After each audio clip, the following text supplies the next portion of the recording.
కాండము 17వ అధ్యాయము 10వ వచనం చదవగా ధ్యానం చేద్దాం. యెహోషువ మోషే తనతో చెప్పినట్లు చేసి అమాలేకీలతో యుద్ధమాడెను. మోషే అహరోను హూరు అనువారు ఆ కొండ శిఖరం ఎక్కిరి. మోషే తన చెయ్యి పైకెత్తినప్పుడు ఇశ్రాయేలు గెలిచిరి. మోషే తన చెయ్యి దింపినప్పుడు అమాలేకీలు గెలిచిరి. ఆమేన్, హల్లెలూయా. చూడండి, మనం గమనించాలి ఈ విషయంలో.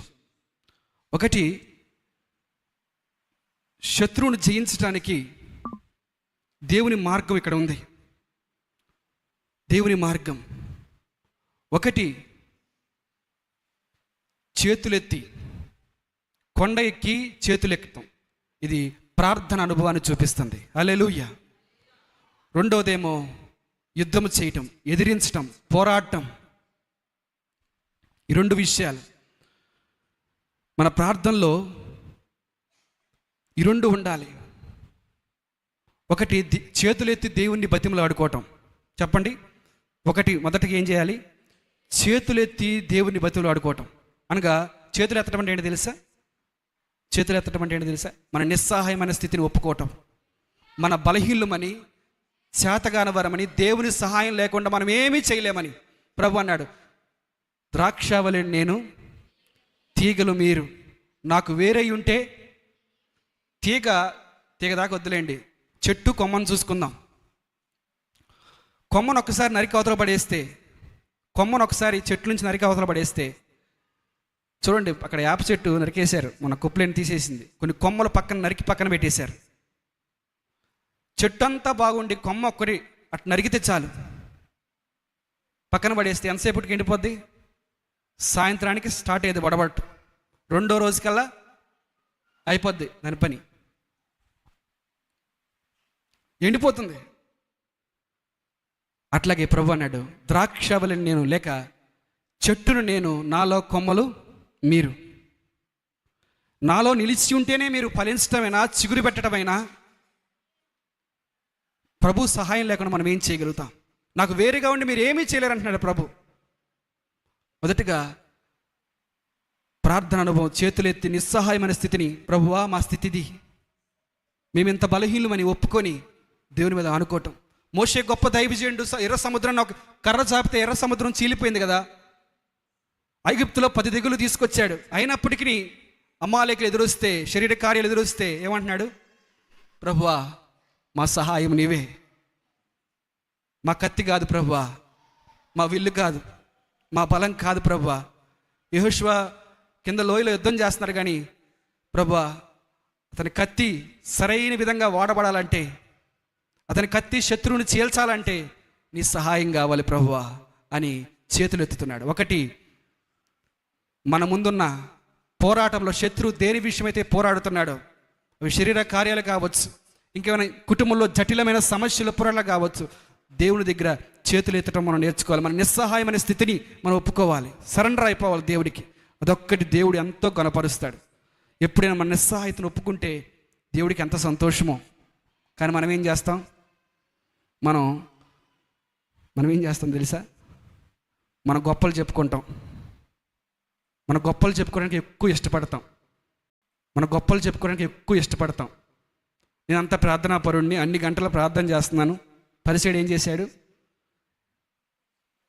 వారానికి 2 సార్లు ఉపవాసం ఉంటున్నాడంట, మానక ప్రార్థన చేస్తున్నాడంట, కానుకలు ఇస్తున్నాడంట, దశంభాగాలు ఇస్తున్నాడంట. దేవుని దగ్గరికి వచ్చి ఏం చెప్పాలి? పాపం ఈ పరిసైడికి ఏమి తెలియదు. దేవుని దగ్గరికి వచ్చి మన నిస్సహాయతను, మన బలహీనతలు ఒప్పుకోవాలి. మన నిస్సహాయతను, మన బలహీనతలు ఒప్పుకుంటే ప్రభు ఏం చేశారు తెలుసా? మనం చేసిన మంచి పనులన్నింటినీ ప్రభు జ్ఞాపకం చేసుకుంటాడు. హల్లెలూయా. కొర్నేలి ప్రార్థన చేస్తుంటే అంట, దేవుని దృష్టికి ఏమి జ్ఞాపకం వచ్చిందంట? కొర్నేలి చేసిన మంచి పనులన్నీ జ్ఞాపకం వచ్చినాయి అంట. హల్లెలూయా. కొర్నేలి నిస్సహాయంతో ప్రార్థన చేస్తుంటే, ప్రభువా నీ సహాయం కావాలని తను తగ్గించుకొని మోకాలుండి ప్రార్థన చేస్తుంటే, అక్కడ రాయబడిన మాట, అతడి ప్రార్థనలు, అతడు చేసిన మంచి కార్యాలని దేవుని దృష్టికి జ్ఞాపకార్థంగా వచ్చినాయి అంట. హల్లెలూయా. మనం తగ్గించుకొని ప్రార్థన చేస్తే ప్రభు ఏం చేస్తాడు తెలుసా? మనం చేసిన మంచి పనులు, ప్రార్థనలన్నీ జ్ఞాపకం చేసుకుంటాడు. హల్లెలూయా. కానీ మనం ఏం చేస్తాం?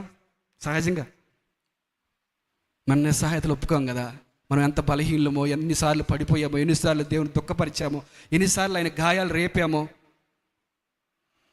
ఎన్నిసార్లు మాటల్లో చూపుల్లో తప్పిపోయామో, ఇవన్నీ ఒప్పుకుంటే ఎంత బాగుంటుంది. దానియేలు ప్రార్థన చూడండి. ఎవరో ఇశ్రాయేలు, ఎవరో కాదులే, తన సొంత ప్రజలే, కానీ ఎక్కడో బయట చెరలో ఉన్నారు వాళ్ళు. దానియేలు ఎంత పరిశుద్ధంగా జీవించాడు, యవ్వన కాలంలో ఎంత నిష్కలంకంగా జీవించాడు. కానీ అంటున్నాడు, అయ్యా మా పాపములు క్షమించి మమ్మల్ని ఈ చెరులో నుంచి విడిపించయ్యా అంటున్నాడు. హల్లెలూయా. అసలు ఆ ప్రార్థనలు ఎంత గుండెకి తరుక్కుపోతూ ఉంటుంది. ఒక మానవ మాత్రుడని నాకే అది చూసినప్పుడు, ఇంత పరిశుద్ధుడు, ఇంత గొప్ప స్థితిలో దేవుని గణపరిచిన వాడు అన్ని రాజ్యంలో ఏమని ప్రార్థన చేస్తున్నాడు? అయ్యా మా పితరుల పాపాలు అంటలా, మా పాపాలు క్షమించయ్యా, మా తిరుగుబాటు నువ్వెక్కడ చేసావయ్యా తిరుగుబాటు అంటే ఏం చేయదు, మా తిరుగుబాటును క్షమించయ్యా, మా లోపాలు చూడు ప్రభువా. ఇదే మా మా మా అని ఎక్కడ తన ప్రజల మీద నింద మోపట్ల. చాలామంది భర్తలు బలహీనలుగా ఉన్నారనుకో, తప్పిపోతున్నారనుకో, ఏమని చేస్తారు? అయ్యా ఈయన నాకు ఇచ్చి చేసావు, ఈయన నా దుంప దించుతున్నాడు, అయ్యా మార్చయ్యా అంట, ఈ తాగు నుంచి విడిపించయ్యా, గద్దించయ్యా, బుద్ధి చెప్పయ్యా, నన్ను ప్రేమగా చూసుకునే కృప ఇవ్వయ్యా. ఎవరిని చూసుకోవాలంట? అట్లా కాకుండా ప్రభువా మా దోషాలు క్షమించు, మా పాపాలు క్షమించు అని మనం కూడా కలుపుకొని చేస్తే ఎంత బాగుంటుంది. కానీ చాలామంది ప్రార్థనలో భర్తనిక వేపుతూ ఉంటారు. ప్రార్థనలోనే ముందేసి పైనేసి లేపి మంచిగా మాడిపోయినట్లా చేస్తారు. వద్దు. భర్త లోపాలని భార్య తన లోపాలుగా ఎంచాలి, భార్య లోపాలని భర్త తన లోపాలుగా ఎంచి ప్రార్థన చేయాలి. నిందించి ప్రార్థన చేయకూడదు. నిందిస్తూ ఇతరులను తృణీకరిస్తూ చేసే ప్రార్థనలు వద్దు ప్రియులారా. మనకి మన నిస్సహాయత ఒప్పుకున్నాం, మనం కలుపుకుందాం. దేవుడు ఆ ప్రార్థనకు సంతోషిస్తాడు ప్రియులారా. ఇక్కడ చూడండి, మోషే ఏం చేశాడు? చేతులు ఎత్తాడు. ఫస్ట్ చేతులు ఎత్తాడు, నిస్సహాయమైన స్థితి. రెండోది కింద ఏం జరిగింది? యెహోషువ యుద్ధం చేశాడు. మొదటగా మనం దేవుని దగ్గర చేతులు ఎత్తకుండా శత్రువుని ఎదిరించలేం. అందుకే దేవునికి లోబడి ఉండి అపవాదిని ఎదిరించుడి. మొదటగా ఏం చేయాలి? ముందుగా అపవాదిని ఎదిరించడం కాదు. నేను శత్రువుని బంధిస్తున్నాను, గద్దిస్తున్నాను అంటే వాడు వచ్చి ఒక సోపు తోస్తాడు, బొక్కబోర్ల పడతాం. దేవునికి లోబడి ఉండి అప్పుడు అపవాదిని ఎదిరించాలి. అప్పుడు ఏం చేస్తారంటే వాడు మన ఎదురు నుంచి నడుస్తూ వెళ్తాడా? పరిగెత్తుకుంటూ పోతాడంట, పరిగెత్తుకుంటూ అక్కడి నుంచి పారిపోతాడంట. అందుకే ఎప్పుడు మనం శత్రువుని ఎదిరించే ముందు మన నిస్సహాయతను ప్రభు దగ్గర ఒప్పేసుకోవాలి, దేవుని మీద సంపూర్ణంగా ఆనుకోవాలి.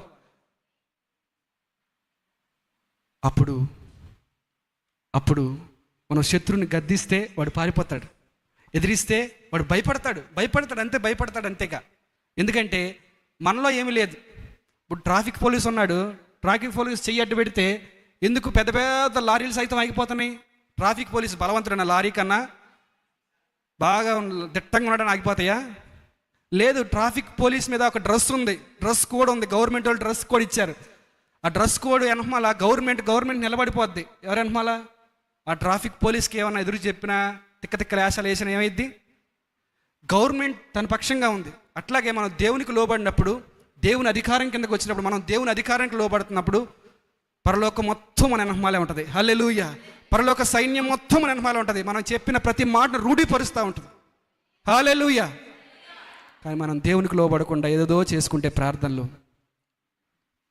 ఎప్పటికీ ప్రభు సంతోషించాలి. ఆ ప్రార్థనల్ని ప్రభు ఆమోదించాలి. మన ప్రార్థనని ప్రభు ఆమేన్ చెప్పాలి. అందుకే ఆయన ప్రకటన గ్రంథంలో రాసిన మాట ఆమేన్ అనువాడు. హల్లెలూయా. మనం ప్రార్థన చేస్తుంటే పరలోకం నుంచి ప్రభు ఏమనాలి? ఆమేన్ చెప్పాలి. హల్లెలూయా. అది జరుగును కాక అనాలి. అది ప్రార్థన అంటే.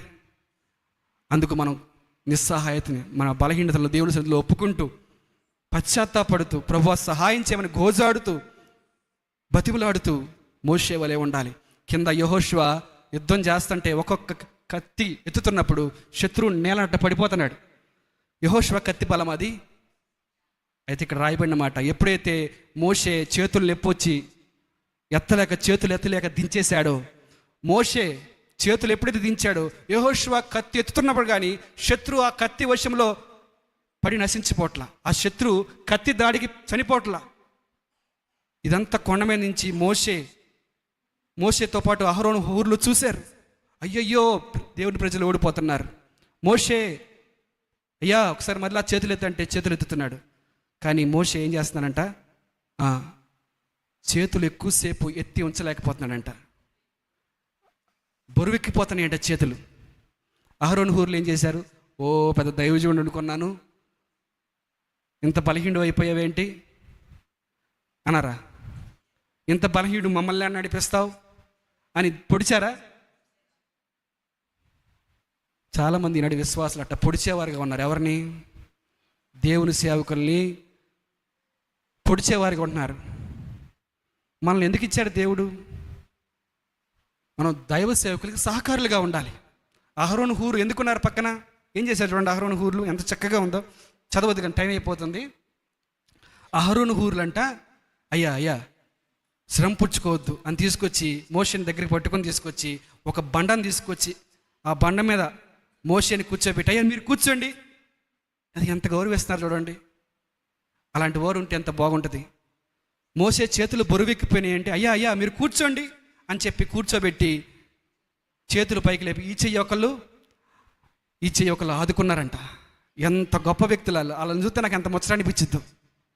అలాంటి వారు సంఘంలో ఉంటే ఎంత బాగుంటుంది. దైవ సేవకులు చేతులను ఆదుకునేవారు. వారి చేతులు బరువెక్కిపోతుంటే, వాళ్ళు ప్రయాసపడుతుంటే ఆ ప్రయాసలు కొంచెమైనా సహకరించేవాళ్ళు. సహకరించకపోను అవమానపరచటం, దూషించటం, అవమానకరంగా బయటికి వెళ్ళి మాట్లాడటం, ఇది శాపం ప్రియులారా. సంఘము జయించలేకపోవటానికి, సంఘంలో బలహీనలు అయిపోవటానికి కారణం ఇదే. విమర్శించటం, అవమానపరచటం, ఆ బలహీనతలు ఎత్తి పొడిచి మాట్లాడటం. అనొచ్చు, అహరోనులు హూర్లు అనొచ్చు, ఏం సేవకుడు అయ్యా నువ్వు, చేతులు ఎత్తులు కాసేపు ఉండలేవా, మేము జయిస్తాంగా, ఈ యుద్ధంలో జయం పొందుతాం కదా, కాసేపు చేతులు ఎత్తి ఉంచొచ్చుగా అనలా వారు. అయ్యా మీరు కూర్చోండి, మీ చేతులు మేము పట్టుకుంటాం. ఇది ఏముందంటే, ఈ ప్రార్థన దేనికి చూపిస్తుంది, ఈ సన్నివేశం దేనికి చూపిస్తుందంటే, దైవ సేవకులకి మనం సహకారులుగా నిలబడే అనుభవాన్ని చూపిస్తుంది. హల్లెలూయా. సహకారులుగా నిలవాలి. పౌలు గారు అంటారు కదా, నేను సువార్త ప్రకటించడానికి బయటకు వచ్చినప్పుడు ఎవ్వరు నాతో లేరు, ఒక్క ఫిలిప్పీ సంఘం మాత్రమే నాతో ఉందంటాడు. హల్లెలూయా. పౌలు గారు సువార్త ప్రకటిస్తుంటే అంట, రోమా ప్రభుత్వం తీసుకెళ్లి చెరసాల్లో వేసేస్తే ఏ సంఘం పట్టించుకోలేదంట. అయిపోయింది, పౌలు గారి పని అయిపోయింది అని చెప్పేసి పౌలు గారే ఆ సంఘాన్ని స్థాపించింది, పౌలు గారే నీరు పోసింది, నాటింది పౌలు గారే. ఆత్మీయ తండ్రిని మర్చిపోయి ఎవరి కాళ్ళు స్వార్థంతో కక్షలతో జీవిస్తున్నారంట. కానీ ఒక్క ఫిలిప్పీ సంఘం మాత్రమే పౌలు గారు ఎక్కడున్నారో కనుక్కొని, నా తండ్రి జైల్లో ఉన్నాడని చెప్పి కనుక్కొని, పౌలు గారికి ఏవేవి అవసరమో తినటానికి ఉండటానికి అవసరమన్నీ పంపించారంట. హల్లెలూయా. పౌలు గారు జైల్లోంచి రాస్తా అంతా లెటర్ మొత్తం రాస్తా, మీరు తప్ప ఏ సంఘం వారు నన్ను ఎంతగా పట్టించుకోలేదంటాడు. హల్లెలూయా. అంటే ఆ నిరుత్సాహంలో, జైల్లో ఉన్న ఆ కఠోరమైన పరిస్థితుల్లో, ఆ శోధనలో పౌలు గారికి ఫిలిప్పీ సంఘం ఎంత ఆదరణ ఇచ్చింది, ఎంత సహకారంగా నిలబడింది తెలుసా. చెరసాల్లో ఉండి అప్పుడు దాకా తన సువార్త ద్వారా కని పెంచిన బిడ్డలు ఎవ్వరూ పట్టించుకోకపోతే ఎంత దుఃఖపడి ఉంటారు, ఎన్ని రోజులు దుఃఖపడి ఉంటాడు. ఎవరు సహాయానికి రాకుండా దూరంగా వెళ్ళిపోయారు. అందరూ మావాడు కాదులే అన్నట్టుగా బయట ఉన్నప్పుడేమో మాయగారు అని ఉన్నోళ్ళు జైల్లోకి వెళ్ళేపాటికి అందరూ ఎవరి కాలు సర్దుకున్నారు లోపల. కానీ ఫిలిప్పీ సంఘం ఒక్కటే ముందుకొచ్చి, మేమున్నామయ్యా, మీరు మమ్మల్ని రక్షణలోకి నడిపించారు, మీరు శ్రమలో ఉంటే మా కోసం చేతులు ఎత్తారు, మేము అలసిపోయినప్పుడు శత్రువు మమ్మల్ని వెంటాడుతున్నప్పుడు మాతో కూడా మీరు ఉన్నారు, మేము ఇప్పుడు దాకా బతికున్నామంటే, రక్షణ పొందామంటే ప్రభువుని తెలుసుకున్నారా మీరే, మీ వల్లే అని చెప్పి కృతజ్ఞతతో చెరసాల దగ్గరికి వచ్చి పౌలు గారికి హెల్ప్ చేశారు. ఎవరు చెప్పండి, ఎవరు? ఫిలిప్పీ సంఘస్థులు. మనం ఎట్లా ఉంటున్నాం? ఒకటి మనం శరీర కార్యాలతో, ఒకటి చేతులెత్తి ప్రార్థనలోను, రెండవది శత్రువుని ఎదిరిస్తూ పోరాడాలి. రెండవది సంఘముగా మన మీదకి వస్తున్న శ్రమల్లో, శోధనల్లో, కొరతల్లో మనం దైవ సేవకులకు సహకారులుగా ఉండాలి. దైవ సేవకులు చేతులు ఎత్తినప్పుడు మనం ఆదుకునేవారిగా ఉండాలి. వారి చేతులు బరువెక్కుతున్నప్పుడు ఆ ప్రయాసలో మనం కూడా పాలు పంపులు పొందేవారిగా ఉండాలి. అంతేగాని మందిరం అమ్మగారు కట్టుకుంటారులే, అమ్మగారిదిగా మందిరం, ఎవరిదంట మందిరం? అమ్మగారిదా, అయ్యగారిదా? లేదు, ఎవరు చెప్పండి? మనందరిది. అవునా కదా? మనందరిది. మనందరం కలిసి దీనిలో పోరాడాలి. ఆత్మీయ తల్లి గారు ఒక్కరు మాత్రమే ప్రార్థన చేయటం కాదు, ఈ మందిరం విషయమై. ఇది దేవుని దర్శనం, అనాది కాల సంకల్పం. ఈ మందిరం ఈ నెల స్టార్టింగ్లో నేను చెప్పాను, ప్రభు కడవరి వర్షాన్ని పంపించబోతున్నాడు ఇది భూమి మీదకి. మొదటి వర్షం ఎప్పుడు కురిసింది అన్నాడు, అపోస్తల కాలంలో, మొదటి కాలంలో కురిసింది. దేవుని వాక్యంలో ఉంది, అంచె దినాల్లో ప్రభు వచ్చే ముందు ఈ భూమి మీదకి మరలా కడవరి వర్షం దేవుడు పంపించబోతున్నాడు. అప్పుడు అనేక ఆత్మలు, అన్ని జనులు, అనేకులు రక్షణ పొందబోతున్నారు. అందుకోసం మందిరం మనకు సరిపోద్ది. మందిరం సరిపోదా మనకి? కింద పైన, కింద ఎల్ఈడి పెడితే బ్రహ్మాండంగా సరిపోద్ది రెండు. కానీ ఎందుకు? అది దేవుని అనాది కాల ప్రణాళిక, సంకల్పం. అనేక ఆత్మలు రక్షించబడవలసి ఉంది. అందుకు మనం ఆత్మీయ తల్లి గారికి ఇచ్చిన ఈ దర్శనంలో మనం పాలు పంపులు పొంది ఆత్మీయ తల్లి గారి చేతులు ఎత్తుతున్నప్పుడు మనం కూడా సహకారులుగా నిలిచి ప్రార్థన చేయాలి. హల్లెలూయా. అది దేవునికి సంతోషం. అది దేవునికి సంతోషం. నా దేవుని ప్రియులారా, ఆ రోజు మోషే ఒక్కడి వల్లే విజయం రాలా, యెహోషువ ఒక్కడి వల్లే విజయం రాలా. ఎవరి వల్ల వచ్చింది? అహరోను, హూర్లు, వీరు కూడా మోషే పక్కన ఉండటం బట్టి మనం దైవ సేవకులకు సహకారులుగా ఉండాలి. నా దేవుని ప్రియులారా, ఇక్కడ చూడండి, ఇంకో మాట చదివి నేను ముగిస్తాను.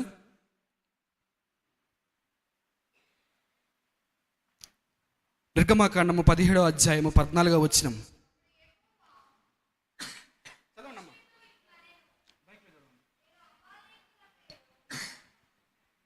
అప్పుడు యెహోవా మోషేతో ఇట్లనెను, నేను అమాలేకీయుల పేరు ఆకాశము క్రింద నుండుగుండా బొత్తిగా తుడిచివేయుదును గనుక జ్ఞాపకార్థముగా గ్రంథంలో దీన్ని వ్రాసి యెహోషువకు వినిపించుము. తరువాత మోషే ఒక బలిపీఠమును కట్టి దానికి యెహోవా నిస్సి అని పేరు పెట్టి, చాలు, దానికి యెహోవా నిస్సి అని పేరు పెట్టాడంట. నిస్సి అనే మాట కింద చూసినట్లయితే యెహోవాయే ధ్వజము, మా విజయం. చూడండి, ఎంత విజయం పొందాలంటే ఇక్కడ అనుభవాలు మనం గమనించాలి. విజయం, యెహోవా విజయం ఇచ్చేది దేవుడే. విజయం ఇచ్చేది ఎవరు? దేవుడే. కానీ ఆ విజయం దేవుని ద్వారా మనం పొందుకున్నట్టుకు ఇప్పుడు దాకా భక్తులు ఏం చేశారో, మోషే ఏం చేశారో, యెహోషువ ఏం చేశారో, అహరోను, హూర్లు ఏం చేశారో మనం చూసాం. ప్రభు విజయం ఇచ్చి దేవుడు మనకి ఈ మందిరం విషయం మనం ప్రార్థన చేస్తున్నాం. ప్రభు తప్పకుండా దీనిలో విజయం ఇస్తారు. ఎన్ని ఆటంకాలు, ఎన్ని ప్రార్థనలు, ఎంత కన్నీరు, దీన్ని దేవుడు విడిచిపోతాడు అనుకుంటున్నారా? మర్చిపోతాడు అనుకుంటున్నారా? లేదు లేదు లేదు. ప్రభు తప్పకుండా మందిర విషయంలో గొప్ప కార్యం చేయబోతున్నాడు. హల్లెలూయా. ఆత్మీయ తల్లి గారికి ఇచ్చిన ఈ దర్శనం ప్రభు నెరవేర్చే దినములు వచ్చినవి. ప్రభు కార్యాలు చేయబోతున్నాం. మనందరం ఇంకను ముందున్న దినాలు కూడా ప్రభువే విజయం ఇచ్చి ఉండగా, యెహోవా నిస్సి, యెహోవాయే ధ్వజం ఆయన విజయం ఇచ్చేలాగిన మనందరం ఇంకను విశ్వాసంతో ముందున్న దినాలు ప్రార్థన చేద్దాం. మన వ్యక్తిగతంగా ఉన్న బలహీనతలు, అమాలేకులైన పాప బలహీనతలు కావచ్చు. రెండవది, సంఘం మీదకి వస్తున్న శ్రమలు, శోధనల విషయంలో, అవసరతల విషయంలో, అవి నెరవేరే విషయంలో మనం ఈ విధంగా కలిసి ప్రార్థన చేసి దేవుని కార్యాలు మనం చూద్దాం. ప్రభు తన లేఖన మాటల్ని మన అంతరంగంలో ఫలింపచేయునుగాక. ఆమేన్. హల్లెలూయా.